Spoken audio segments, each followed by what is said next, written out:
elections in Delhi. The Aam Aadmi Party has been dealt with a massive blow. Senior leader and Delhi Transport Minister Kailash Gehlot stepped down as MLA and minister and quit the Aam Aadmi Party. In a letter to Aam Aadmi Party convener Arvind Kejriwal, Kailash Gehlot raised unfulfilled promises of the party, including that of the Yamuna cleanup, and also claimed that the party was facing embarrassment and awkward controversies like Sheesh Mahal while he was referring to Times Now's exclusive investigation. Let us now go through the top 10 charges that have been made by Kailash Gehlot, and these are the points made in his resignation letter. Charge number 1, as per Kailash Gehlot, is that the Aam Aadmi Party is facing challenges from within. Charge number 2, the political ambition of the party has overtaken its value. Charge number 3, many of the Aam Aadmi Party's promises are unfulfilled. Charge number 4 in the letter, cleanup of Yamuna is incomplete as promised by the Aam Aadmi Party. Charge number 5, Sheesh Mahal Rao has embarrassed the party. Charge number 6, many are doubting if we are still a party for the Aam Aadmi. This is what Kailash Gehlot has said. Charge number 7, fighting for own agenda and forgetting people of Delhi. Charge number 8, politics is crippling the Aam Aadmi Party's ability to serve. Charge number 9, as per Kailash Gehlot in the letter, Delhi government is spending time fighting the centre. And charge number 10, we cannot work for Delhi and always keep fighting with the centre. Now, a massive storm has erupted over his resignation. The Bharatiya Janata Party has said that the resignation proves that the Aam Aadmi Party is a Khas Aadmi Party. और कैलाश गहलोत का आज आम आदमी party छोड़ना ऐसा लगता है कि आम आदमी पार्टी के पाप का घड़ा भर चुका है। एक ऐसा व्यक्ति जो हर पल आम आदमी पार्टी के साथ बहुत मजबूती के साथ खड़ा होने की कोशिश कर रहा हो, उसका आम आदमी पार्टी छोड़ना, मुझे लगता है ये आम आदमी पार्टी का पूरा जो नौका है ना, वो तार तार होकर के बिखर चुकी है। अभी कैलाश गहलोत जी ने इस्तीफा दे दिया है आम आदमी पार्टी से, अपने मंत्री पद से, और बताया है कि किस प्रकार से आम आदमी पार्टी अब खास आदमी पार्टी बन चुकी है। उसका सियासी धर्मांतरण हो चुका है, सब मूल्यों से हट चुकी है। जो वादे दिल्ली वासियों से किए थे, स्कूल के, अस्पताल के, प्रदूषण मुक्त दिल्ली बनाने के, यमुना को साफ करने के, सारे वादे तोड़ दिए, केवल भ्रष्टाचार में लीन रही। और जो वादे करते थे कि हम कांग्रेस से नहीं मिलेंगे, जो वादे करते थे कि हम बड़े घर में नहीं जाएंगे, वो शीश महल में ज्यादा व्यस्त हो गए। जिस बात को हम दिल्ली की जनता से लगातार कहते आ रहे हैं, आज उसकी पुष्टि की है कि अरविंद केजरीवाल भ्रष्ट हैं और दिल्ली को लूटने में लगे हैं। कैलाश गहलोत ने तो सिर्फ उनको आईना दिखाया है कि शीश महल, यमुना और ऐसे अनेक मुद्दे हैं जिस पे कैलाश गहलोत अब धीरे धीरे बोलेंगे, जो मेरे को उनकी चिट्ठी देखने से लग रहा है।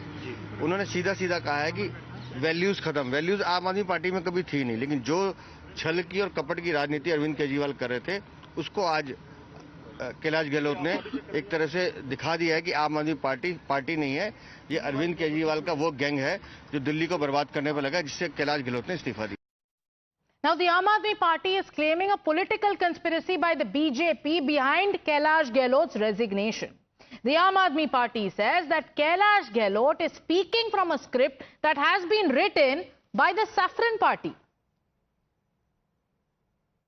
भारतीय जनता पार्टी की घिनौनी और षड्यंत्रकारी राजनीति का हिस्सा है। उन्होंने कैलाश गहलोत के ऊपर ईडी के छापे मरवाए। ईडी ने कई घंटों तक उनसे पूछताछ किया, मानसिक रूप से प्रताड़ित किया, और आज वही स्क्रिप्ट जो भारतीय जनता पार्टी लिख के देती है, वही स्क्रिप्ट कैलाश गहलोत जी के द्वारा बोली जा रही है। See, there were several impending cases on him, ED cases as well, CBI as well, and income tax cases as well. The BJP clearly has gotten its allies reactivated prior to the elections. The CBI is in full form again, so is the ED. They've started their low-stooping politics, what they're known for.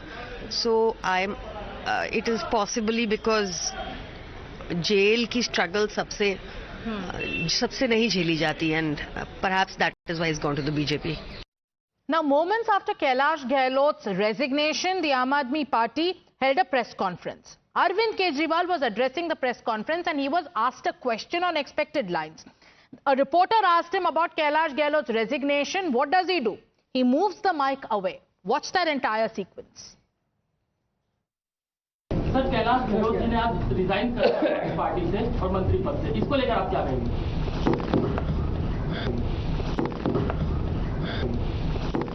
Sir, Kailash Gehlot ji ने आज resign कर दिया है party से और मंत्री पद से, इसको लेकर आप क्या कहेंगे?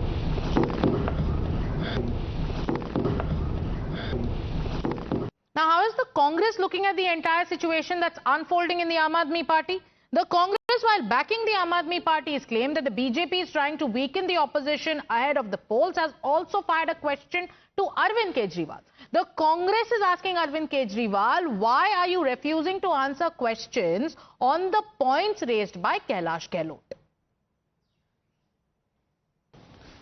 देखिए, किसी व्यक्ति ने अपनी पार्टी से इस्तीफा दिया है, वो कांग्रेस का हिस्सा तो है नहीं, और ना ही कांग्रेस का आम आदमी पार्टी से दिल्ली में कोई समझौता है, अलायंस है।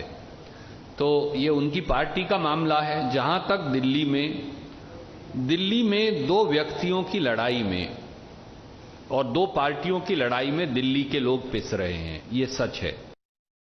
चुनाव बहुत नजदीक है दिल्ली का, और चुनाव के पहले भारतीय जनता पार्टी की कोशिश रहेगी कि आम पार्टी को कमजोर किया जाए और विपक्ष को कमजोर किया जाए एज ए होल, उनकी कोशिश होगी। क्योंकि हर राज्य में यही काम करते हैं कि विपक्ष को कैसे तोड़ा जाए, अपने को मजबूत किया जाए, ये उनकी कोशिश नहीं होती है। कैसे विपक्ष को तोड़ा जाए, ये उनका लक्ष्य होता है। महाराष्ट्र का चुनाव आप देख ही रहे हैं कि महाराष्ट्र के अंदर जो सरकार है वो किस तरह से बनाई गई है। चोर दरवाजे से उसको बनाया गया, एनसीपी को तोड़ा गया, शिवसेना को तोड़ा गया, कांग्रेस को तोड़ने की कोशिश हुई। तो ये लगातार इनका ये सिलसिला चलता है।